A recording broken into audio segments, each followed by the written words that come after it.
Start your thread about 1 eye length behind the eye, run it halfway down the hook shank, and then cut off the tag end of thread.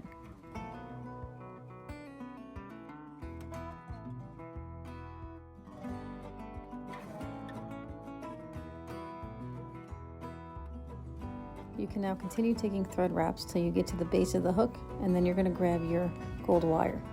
If you don't have this exact size, just use whatever you have on hand, but for this one I'm going to be using fine gold wire. When tying in your gold wire, just take 1 or 2 thread wraps. You don't want to take too many here because it's going to create a big bulky end at the back of the body. Next up, you're going to want to pull a turkey biot off of the quill. Just pull one off. You don't want to cut it because you want to find the notch. And the notch, it's right about there.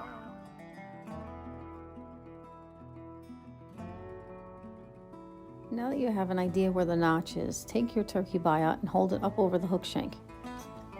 Hold it with the notch facing up. You'll also see that that side also has a more translucent edge. And if you flip it over and you turn the notch side down, the top section has a ridge.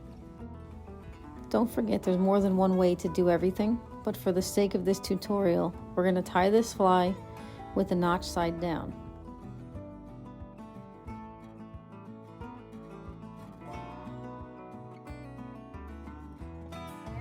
Now that you're ready to go, tie in your turkey biot with the notch side facing down. Just be sure that you leave enough room so that when you tie it in, you can have it extend closer to the eye to keep a tapered underbody as you're wrapping over it. As I'm wrapping this, you can also see that the underside, which is the notch side, is more translucent and the top has a ridge. Keep that in mind in the event that you accidentally decide at some point to cut your biot off of the quill instead of pulling it and you're not sure where the notch is, because both of those reside on the same side of the quill, so it's going to help you either way. You can now build a tapered underbody. I'm going to speed this up a little bit so you don't have to watch me do this in slow motion.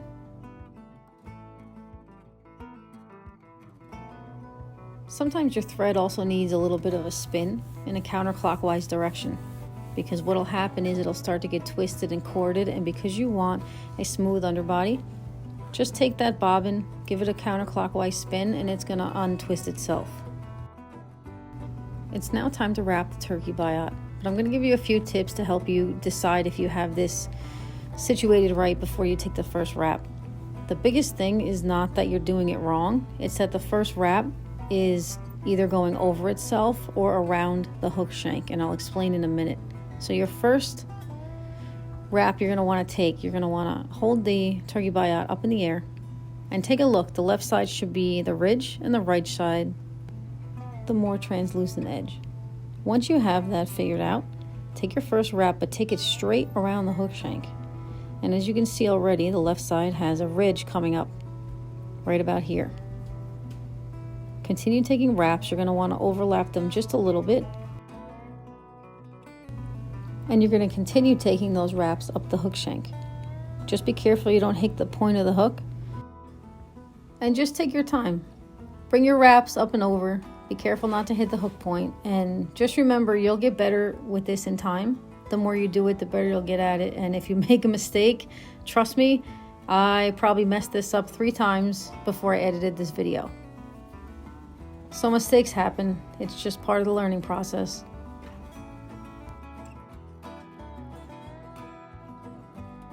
The easiest way to tie off your material is to hold your hackle pliers in the right hand and then bring your thread and bobbin over with the left. You can really just drop it right over the side, let it hang, and then pull it down. You can adjust it and then bind down your material.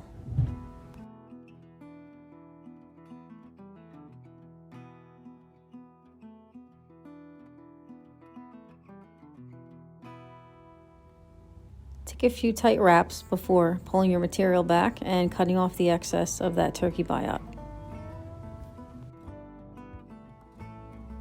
Bringing your wire forward is pretty simple at this point because you're just going to follow the grooves that the turkey biot created when you wrapped it forward.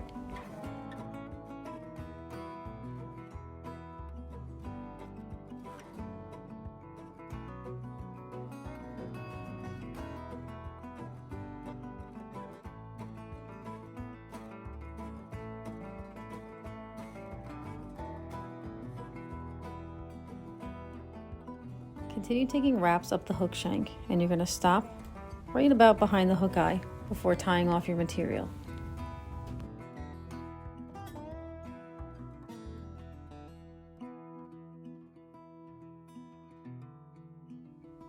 Cut the excess wire off using the back of your scissors or a separate pair of pliers.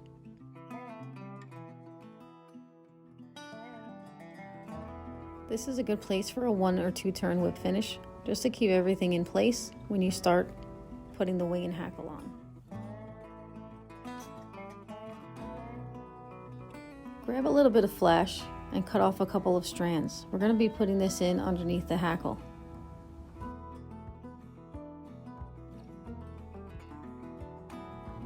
Loop your strands of flash around the thread hanging in your bobbin.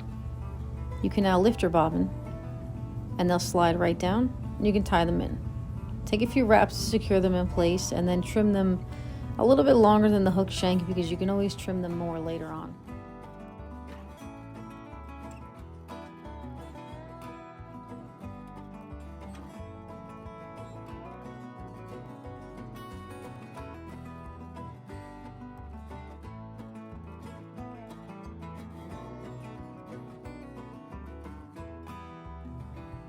Grab a pinch of dubbing. Here I'm using a little bit tan, golden tan, rabbit dubbing, but you can grab whatever's close to you. You want a little bit brown, maybe some tan, just whatever's close. You don't have to go crazy trying to get the exact thing. This, for the most part, is just to help prop up the hackle. It will be seen, but it won't be noticeable.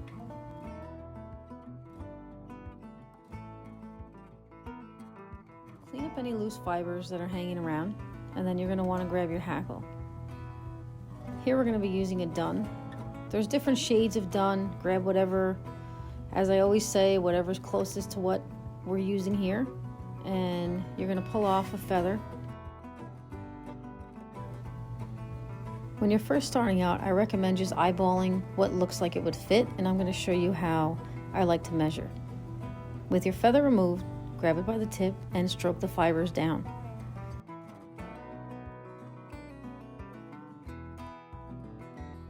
So turn this around with the tip facing over the hook eye, and you're going to just place it in front of your fly. As you can see, the way you have it placed here, this is going to give you a good idea on how long those fibers will be. When tying in the hackle on this fly, or any fly that I'm using to imitate a drowned insect, I don't trim the tip of the feather. I tie it in whole and leave it pretty long. I leave it almost as long as the hook shank, and I tie it over the eye.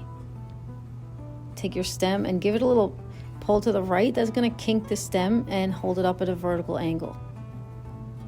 You can now grab it with your hackle pliers and bring it down and around, and as you do that, you're going to brush the fibers back. Take 2 or 3 wraps around the hook shank, brushing the fibers back each time. Right now it looks like a mess, I know, trust me, but we're going to fix that. So bring your thread up and over, and then bring it in the front. Take a wrap, and before you cut anything off, don't cut anything off until you pull all the fibers back. You're going to pull them back so you can get a clean shot at the hook eye, and you're going to just build a head. And as you build that head, it's going to push everything back. It's going to keep everything away from the hook eye and keep it from getting crowded. Once you do that, you're going to do a 1-turn, 2-turn whip finish just to lock it in place, and then you're going to cut off the excess.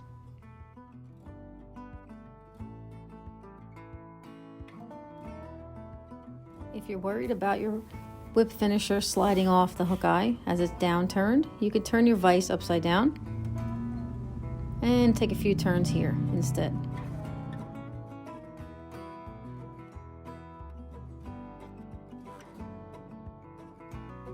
The last thing left to do is to trim your feather stem as well as your thread.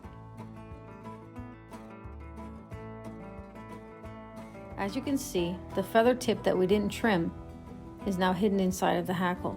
It's personal preference. If you want to cut it, just snip it off with your scissors. I tend to leave it because it looks either like a broken wing or maybe one that got stuck when they tried to emerge. We hope you liked our video, and if you have any comments, questions, or if there's something you want to see, just leave it in the comments or send us a message.